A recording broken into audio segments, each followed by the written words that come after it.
When you're insulin resistant, that is, you've got metabolic syndrome, pretty much every chemical in the body is not quite right. Some are up, some are down, few are actually at physiologically normal levels. Traditionally, the focus is on the big guns, sugar, insulin, and cholesterol. In this series, we take a look at some of the other players, who they are, what they're up to, and how they're part of the state of insulin resistance. In this video, rather than looking at a chemical, we'll look at an organ, one that doesn't get much attention in metabolic syndrome, the lungs. Now, when you're insulin resistant, your lung function is diminished. Don't panic. Not enough to stop you from breathing. In fact, you're unlikely to notice it. The reason is it turns out we have big lungs. So breathing problems only become an issue when around 50% of the lung is gone. At this point, everyone knows you have a problem and your days are typically numbered. But long before this happens, your lungs are taking strain. So how would you know?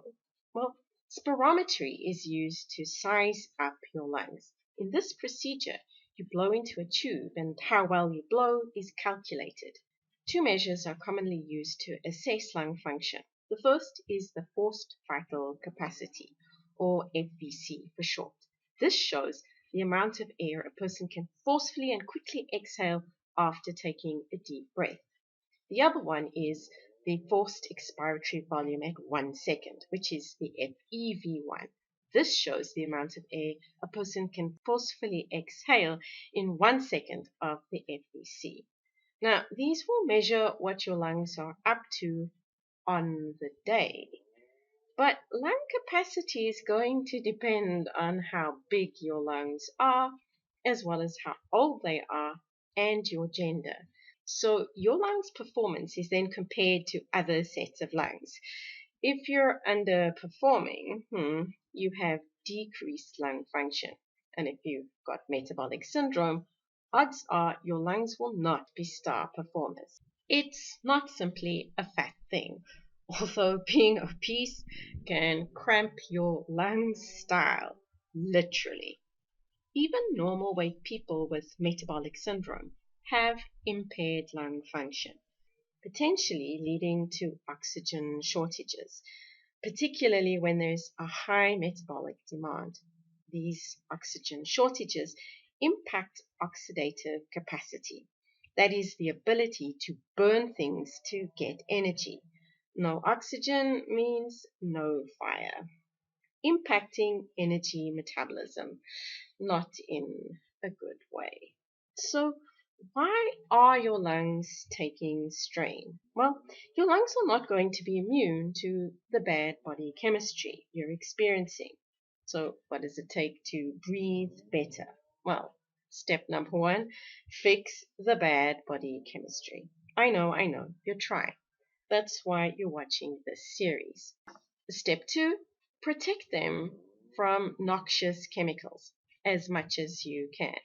Step three, give them a workout. Lung workouts. Maybe you're thinking lungs don't work out. Hearts do, muscles do, but lungs, not so much. Actually, they do. Many activities can and do give lungs a workout. Singing, playing a wind instrument, swimming, yoga, blowing bubbles or a balloon are all activities that put your lungs through their paces. If these are things that don't appeal to you, you can sign your lungs up for a formal respiratory training program. Numerous studies show if you give your lungs a workout, you will not only improve your lung function, you will improve your body chemistry as well, because your blood vessels work better. So, if you're insulin resistant, consider implementing a respiratory training regimen. I have two suggestions on how to do it. The first involves getting your hands on some fancy equipment, which can be a bit pricey.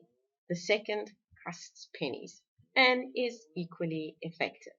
So for the high-tech option, what you want to do is invest in a respiratory training device, such as the Spiro Tiger shown here. These devices are marketed to asthmatics. You can program the device to change the amount of resistance it offers when you blow into it.